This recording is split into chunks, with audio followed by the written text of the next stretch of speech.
So with that, let's begin on slide number 3 with an overview of Excela's investment highlights. We have discussed various iterations of this slide on prior calls because it underscores our strong position. Excela is a leader in business process management solutions globally. We serve a large and growing total addressable market estimated at $207 billion. And we see significant incremental opportunity for an even larger SMB market where we have experienced strong growth since our entrance into the space in late 2020.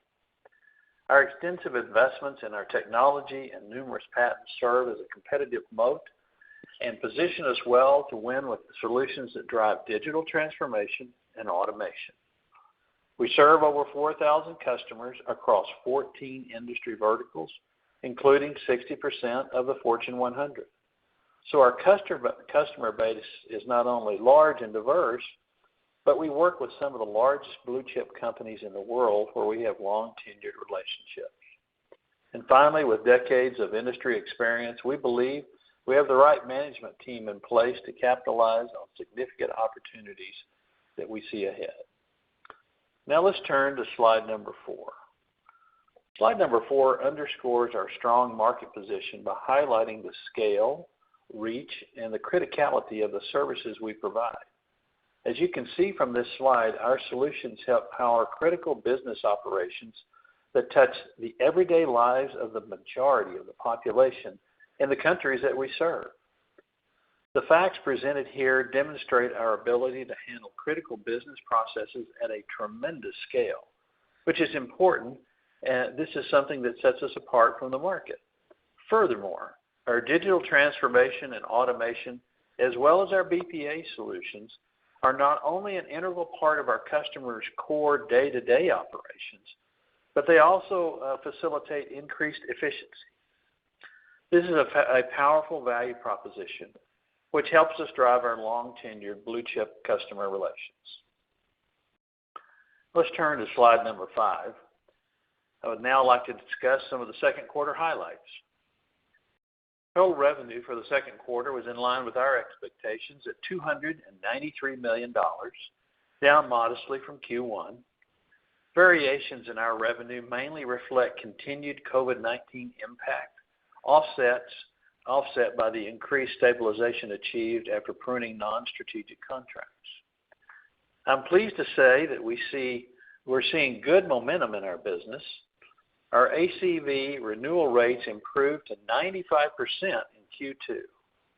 We have added new statements of work across many of our key customers as well. The public sector is showing potential for solid growth, and the SMB vertical is exceeding all of our expectations. Now here's an important fact worth noting.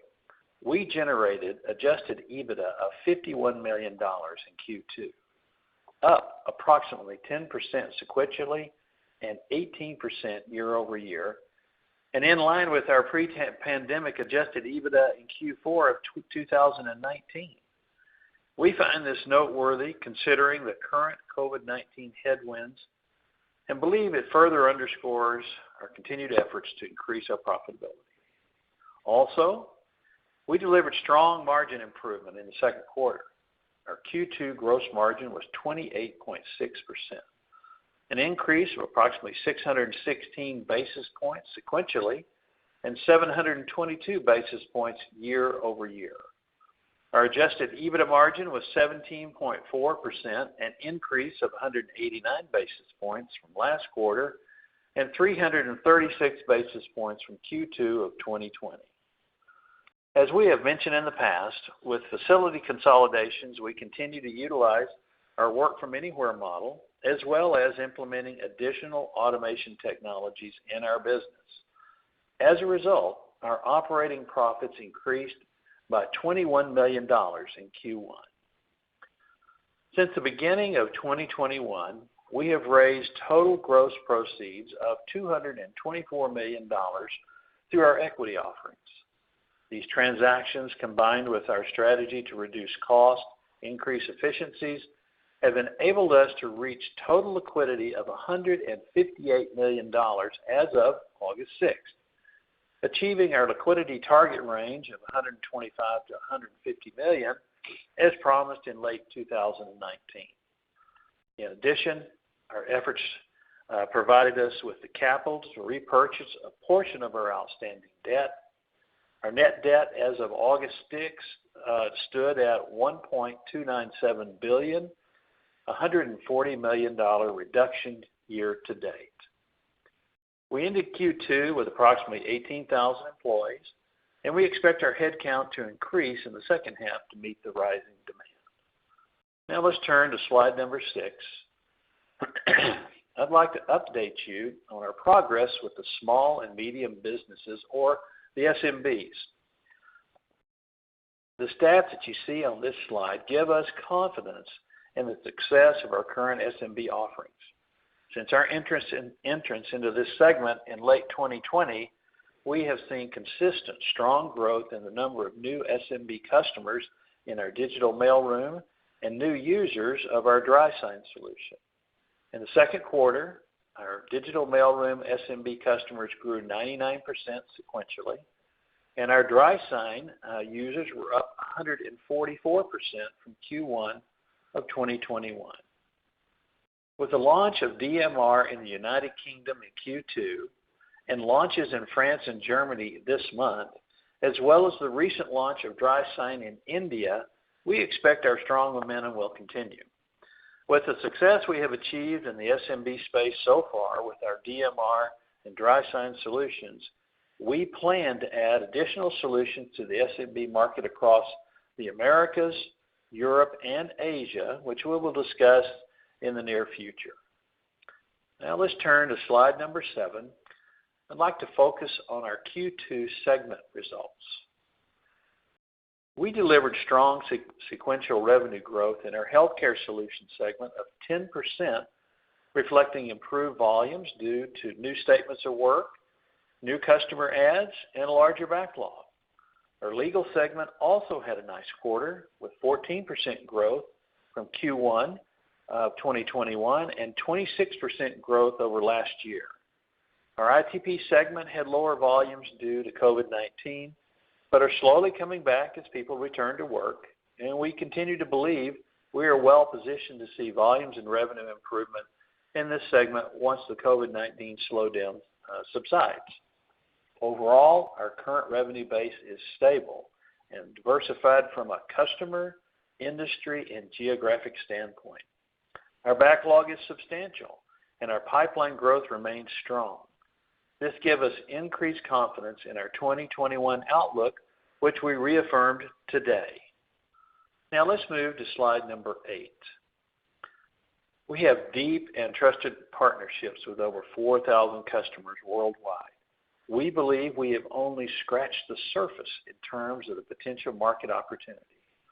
As I mentioned before, and as shown on this slide, we currently serve a massive $207 billion total addressable market.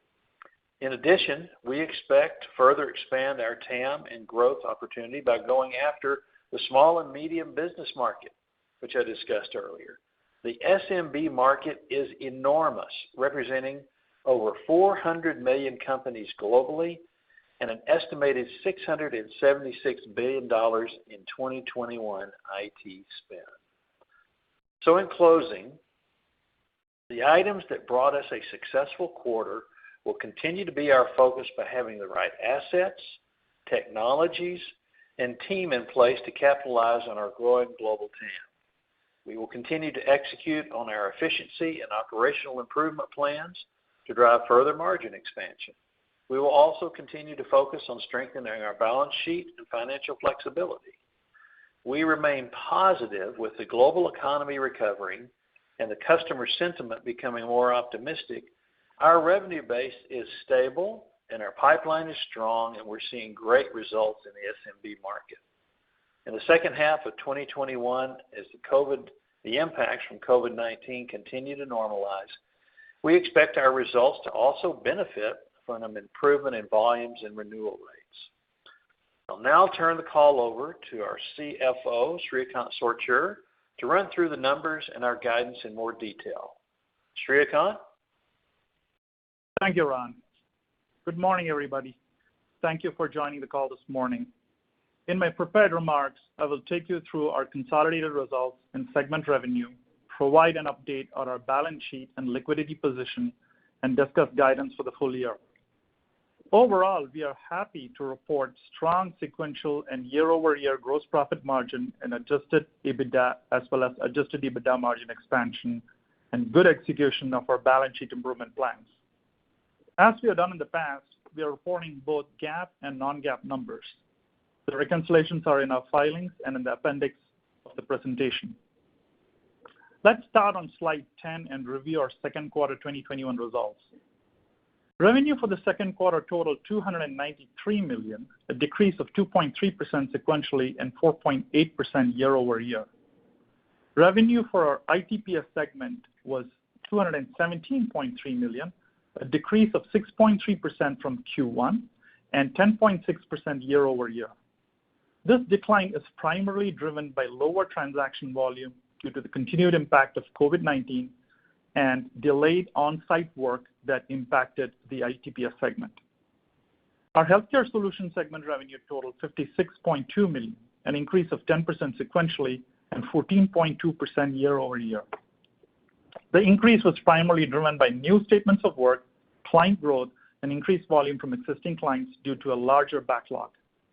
Lastly, our Legal and Loss Prevention segment revenue was $19.5 million, up 14% from Q1 and 25.8% year over year, signaling an improvement and more predictability.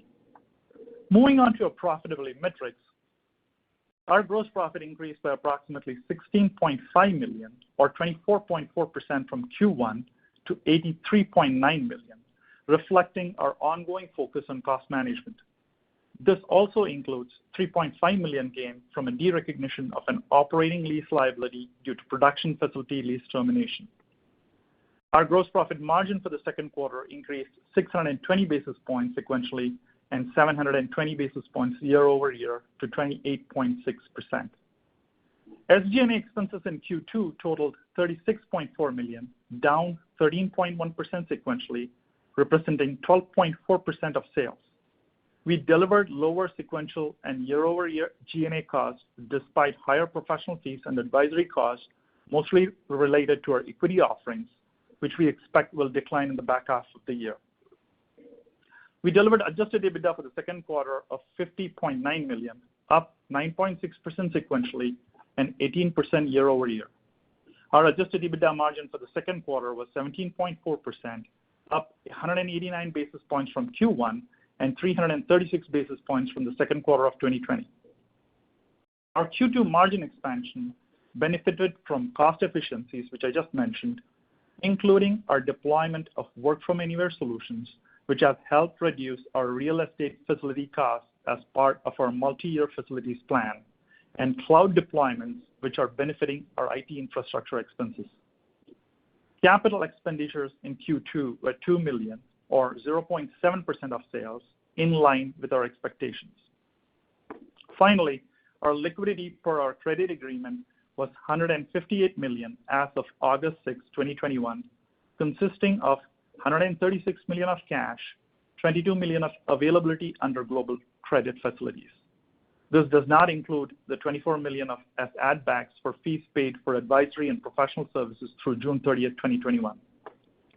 Please note, our June 30th, 2021 balance sheet cash excludes $160 million of net proceeds from the ATM equity offering due to timing difference for transactions that closed on June 29th and 30th and settled on June 1st and 2nd, respectively.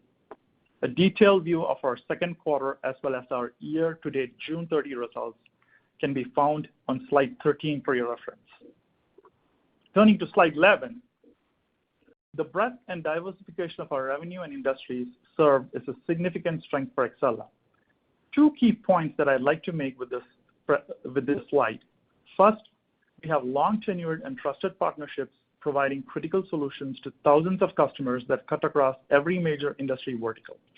This enables both stability with our existing customers and gives us tremendous points of reference with prospective customers. Second, with low customer concentration and deep vertical expertise in industries that have the strongest projected growth like banking, financial services, insurance, healthcare, and tech, we are well positioned for growth, especially as the global economy continues to recover post-pandemic. Our high-margin DAG business represents 8% of the total revenue. Moving to slide 12, I'd like to discuss our recent equity offerings and strategic deleveraging in more detail. This slide is a powerful presentation of our successful execution of the previously announced strategic initiatives.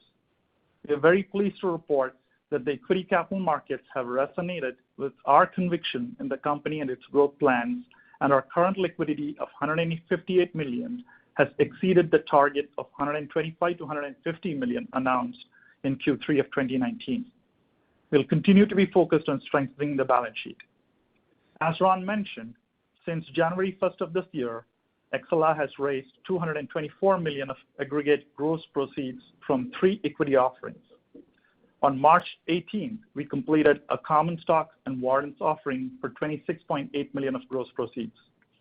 On June 30th, XELA completed the sale of shares of common stock in an at-the-market or ATM offering for a total of $99.2 million in aggregate gross proceeds under the $100 million ATM program.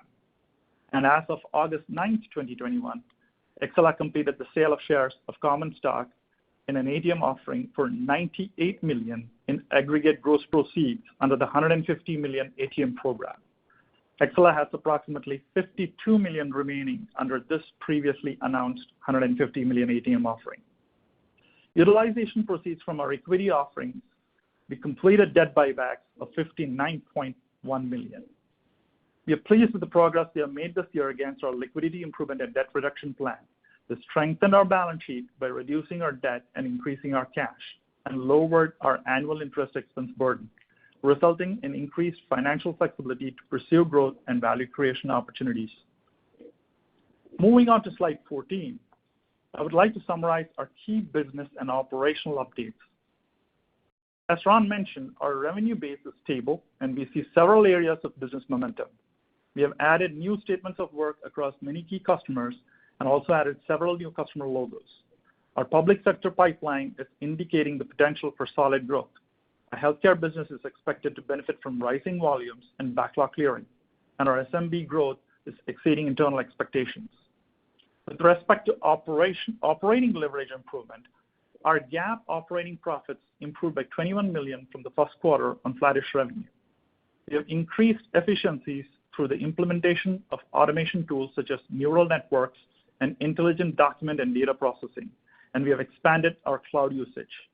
We've also completed the closure of several facilities, leveraging the success of our work-from-anywhere model. Looking ahead, we expect to drive additional operating leverage from higher utilization as our revenue growth improves. Finally, we have strengthened our balance sheet and increased our financial flexibility.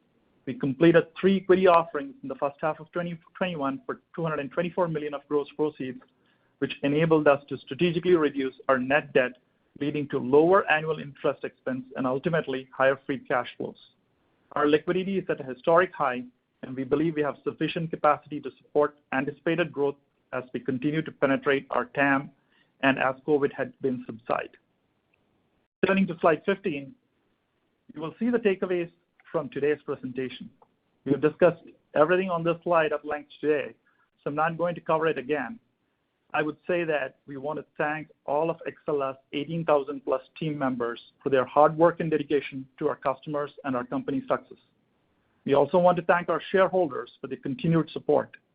We'll continue to focus on building upon the positive momentum we generated in Q2 in the second half of 2021 and beyond. Finally, I would now like to touch upon our 2021 guidance. As Ron mentioned, we are reiterating our prior guidance ranges, which include full year 21 revenue to be in the range of $1.25 billion to $1.39 billion, gross margin for 2021 to be between 23 and 25%, adjusted Ebitda margin to be between 16 to 17%, CapEx levels of approximately 1% of revenue. I'd like to thank you all very much for joining us on the call today. With that, operator, please open the call for questions. We will now begin the question and answer session. To ask a question, you may press star then 1 on your touch-tone phone. If you are using a speakerphone, please pick up your handset before pressing the keys. To withdraw from the question queue, please press star then 2. The first question is from Josh Sigler of Cantor Fitzgerald. Please go ahead. Yeah, hi, good morning. Thanks for taking my call. Can you speak a little bit about the pace of revenue as we move through the back half of the year and which segments or industries you expect to accelerate volume? Sure. Thanks for that question, Josh. As you probably noticed, both our healthcare and LLPS, we have seen sequential and year-over-year growth. We expect to see those trends in those segments, particularly with healthcare. Within ITPS, the positive has been the public sector, where we are seeing growth in a few other industries, including commercial, utilities, and professional services. It's been stable revenue. So we expect the back half of the year where, hopefully for bills and payments and some of the other industries where volumes are not yet back up, to hopefully pick up as the COVID headwinds start to subside from our perspective. Great, that's super helpful. And then shifting gears a little bit to DAG, how's the build out of the SMB sales force going? And are you seeing any increased traction there? And also, looking further out to the future, which DAG product do you expect to be the biggest source of future growth? This is Ron. The DAG question in terms of sales is a good question, Josh. And with the launch of the DMR and DrySign, those were the first two entrants into the market, and we're looking for adoption. And we have seen, as you've seen, the number of users or subscriptions has climbed more than we ever expected. We have dedicated sales force pointing at both of those particular solutions and offerings. And as we mentioned, in the coming quarters, now we've launched it in Europe, France and Germany, and India. And as we look at this, we have the sales force in place to help manage and drive that. And we're very excited to see how these begin to roll out along with some of the other products that we're going to offer in the second half. And we'll probably have a separate call or a separate announcement on those products, but look forward to sharing that with everybody when we launch those. Great. Thanks for the color there. Last one for me. Can you provide an update on your strategic alternatives and just kind of give us a ballpark of how you're feeling in terms of issuing more equity or perhaps completing a non-core asset sale in 2021? Just trying to figure out what kind of strategies the company may take through the back half of the year. Sure. Josh, again, a great question, right? An important one. Given that there are so many initiatives on our focus on executing, more importantly, as you know, we have laid out targets that we have been able to hit. That gives us a lot of comfort that we are headed in the right direction. That said, the simple way of saying this is we are focused on executing and will continue to do things that led us to post such an impressive quarter, be it on an operating front or from a financial front. So then, in terms of what we want to do with equity and debt and the near-term future, it's really, making sure shareholder value is taken into account, create value for the shareholders. We have to balance the cost of capital. We have various things to figure out. Rest assured, we'll provide specific updates as and when they arise. Great. Thank you very much, Srikanth. No problem. Thanks. Again, if you have a question, please press star then 1. The next question is from Jerry Wang of the Carlyle Group. Please go ahead. Hey guys, thanks for the questions. Good quarter. Hit a lot of the promises that you made, sometime late last year. Wanted to check in on the ITPS business. Is a bit softer versus the other two. Given that you reaffirmed your guidance for revenues for 2021, I guess we're expecting growth in third or fourth quarter. Do you expect that to come more in the back, like in the fourth quarter, or do you expect more kind of balanced growth in the third and fourth quarter? Josh, again, thanks for your question. Since you zeroed in on ITPS, let's zero down on that a little bit. Sequentially, $14.6 million, or from a year-over-year, it's $25.8 million or so of revenue drops. Sequentially, it's usually the year-end in our unified communication business. It's the year-end. Sorry, I said Josh. Sorry, Jerry, misquoted. It's the year-end statement that drives a certain seasonality, which sequentially ITPS revenue was down. That's the major driver. Year-over-year, as I indicated, ITPS serves to a variety of different industries. We have seen positive momentum or upticks in volumes in public sector and a couple of other areas. Bills and payments, we are not seeing as much as we'd like to. We hope that it starts to pick up in Q3 and Q4. Where there's additional softness is on the on-site business. As people come back to work, we are confident that business will that industry or that side of the business will start to pick up. That said, there are projects that are in ramp. Particularly, there's a material project we expect to ramp late Q3, which is driving our confidence that revenues will be higher in the Q3, Q4 timeframe. As you probably saw, we've had a number of SOWs that we have won. Our Q2 renewal rate has been positive. So some of these things gives us the confidence that the second half of the year could pan out to be where we want from a revenue perspective. Okay, great. Appreciate all that color. Call it the 147 of transitional revenues that you quoted, sometime last year. Didn't mention that as much. Are you largely exited by now in the first quarter of 21 or second quarter of 21 that, the transitional revenue is kind of outlined back then that's done? Granted, there might be some stranded cost still, but the transitional stuff that's gone at this point in ITPS? Yeah, Jerry, it is. So last quarter, I think I kind of mentioned on a trailing 12 months Q1, we were trending at 145 million or so against a target of 150 million. We are in a similar range for trailing 12 months Q2.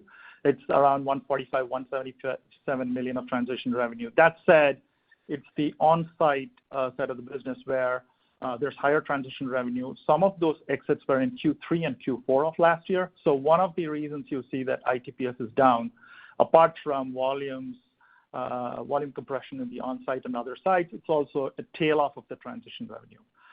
A quick, simple answer to your question is we are seeing the run rate of 145 for the last couple of quarters from a trailing 12-month perspective. Okay, good to hear. Your employees, I think you mentioned 18,000 or so in employees. I think you're down to 18,400. Are you still in that same context, or are you lower now?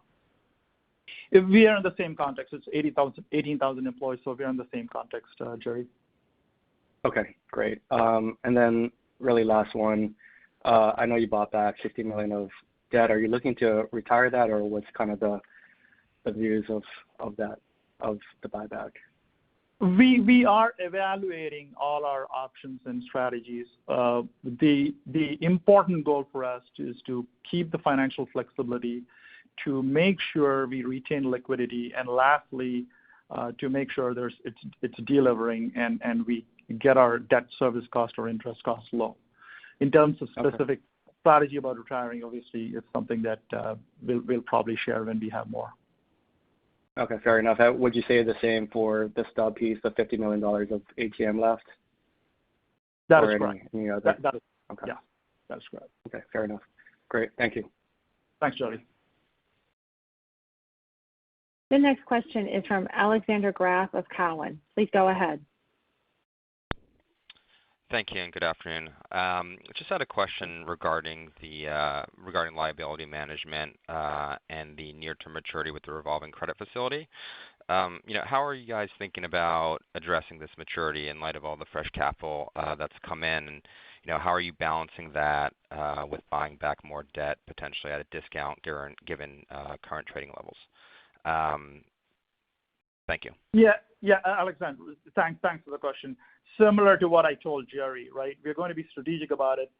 More importantly, the good thing when we have the financial flexibility and when we have the liquidity at hand, as I said, one of the key things that we're going to do is to make sure we protect it, put it to good use, and more importantly, also drive that to achieve some of the other operational and financial targets that we have.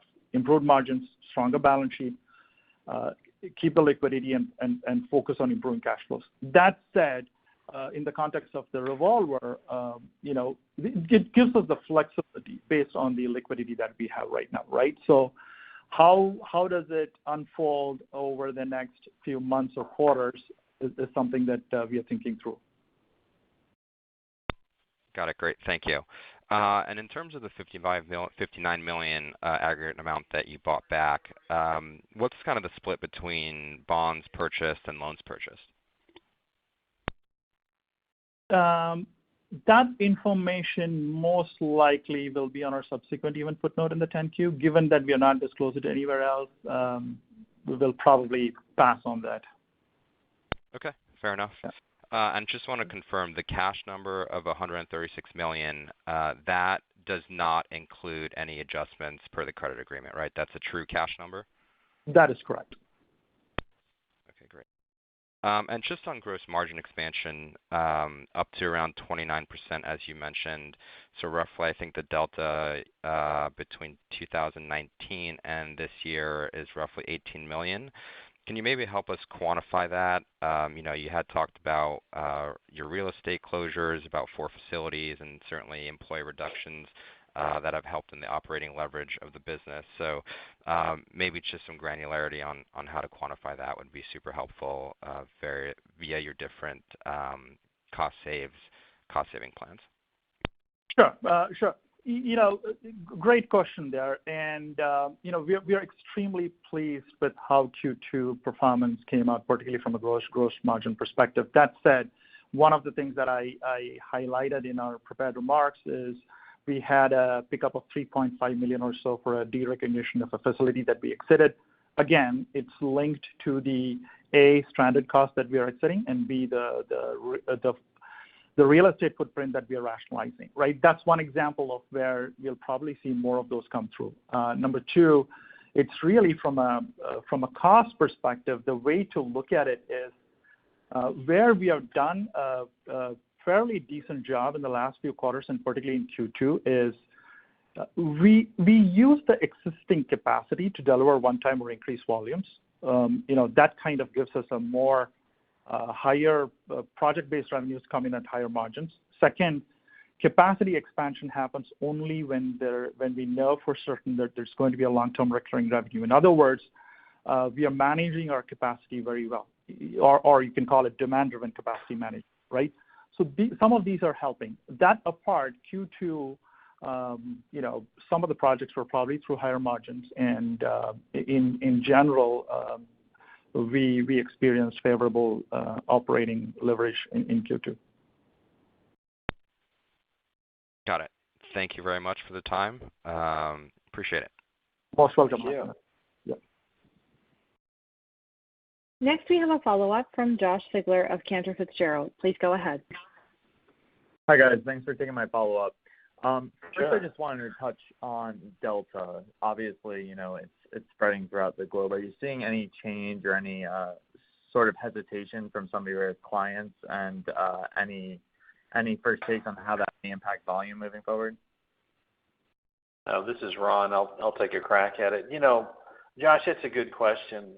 We have been in sort of this operational mode now for more than a year around how you manage COVID-19, how you manage it at a facility, how our customers react to it. So we've kind of had that cadence or that discipline, if you will, around how to manage through those types of impacts. And so, the Delta variant certainly is out there, but we haven't seen the kind of reaction that we saw initially from the COVID-19 when it really took hold last year, second and third quarter. So, we remain optimistic that we'll navigate through any changes that might happen because our customers look at us as long-term partners. I didn't mention it today, but you can look some at the previous calls. Our largest customers, our top 15, 20 customers have been with us more than 15 years. So we have navigated through a lot of rough waters, and we have got their confidence. We brought them through a real crisis last year, so we feel pretty good about where things are headed. Great. That's great to hear. Also, I believe in your prepared remarks, you mentioned that you have increased confidence in your 2021 outlook. So what events occurred in Q2 that bolstered that confidence and made you feel stronger about your outlook?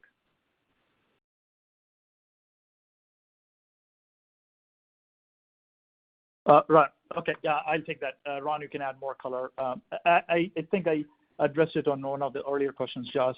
One, we have a particular project that's ramping up in late Q3. That's one thing. It's the statements of work that we have signed recently that will give us gives us a line of sight and hopefully steady revenue over the next few months and a couple of quarters. It's the volumes coming back up. To your point, the earlier question, are they unknowns as it relates to Delta? Are they other headwinds that we could run into? We are not sure, but it's keeping in mind the Q2 renewal rates that we've had, the projects that are ramping up, and some of the SOWs and volumes that's coming back up. Yeah, that was good, Shrikant. Let me just add, Josh, when we talk about how we forecast, how we look at the future, how we look at the operations of the company, for at least 18 months, we have looked at maybe 12 months, we've looked at it from a perspective of when will things normalize.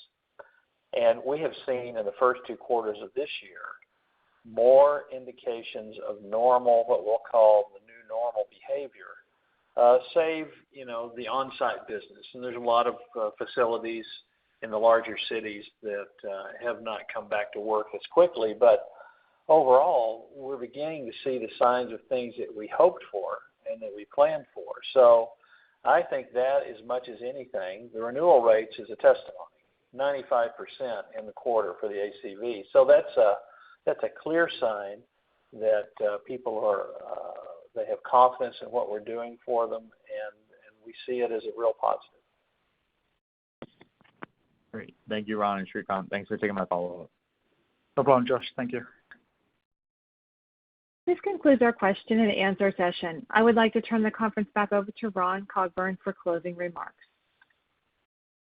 Thanks, operator. I'd just like to reiterate the thanks that we have for the shareholders, new and existing, and the support that they've given us and the confidence they have in us.